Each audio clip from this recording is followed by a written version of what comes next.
ሰላም ጤና ይስጥልን። አንድ ደቂቃ ዜናዎች ነን። የዜና ጥንቅራችን ላይ እንገኛለን። አብራችሁን ቆዩ።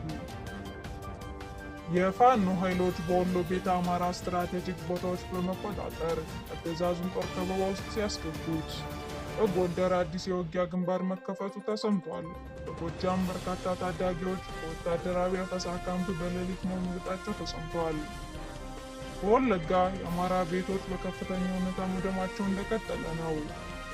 አረጋ ከበደ የሚመሩት የአማራ ልቅ ስብሰባ ረግጦ የወጣ ሲሆን ከዚህም በኋላ የአማራ ጥቅም ተቃራኒ አንቆም የሚል አቋም መያዛቸው ታውቋል። አረጋ ከበደ በይፋ ከብልጽግና ፈንግጧል። በሚያወዛግቡን ሀሳቦች ይታገዱ፣ በሚያስማሙን ነጥቦች ብቻ እንወያይ በማለት ሂደቱን ተቃውሟል። ጀዋር መሐመድ በአፋብኃይል የህዝብ ግንኙነት አርበኛ አስረስ ማረ ዙሪያ የስም ማጥፋት ተከትሎ ከፍተኛ ተቃውሞ ደረሰበት። የዩክሬንና ሩሲያ ከባድ የሚሳኤልና የድሮን ጥቃት ተፈጽሟል። በአውሮፓም የጦርነቱ ወሰን እየሰፋ መሆኑ ተገልጿል።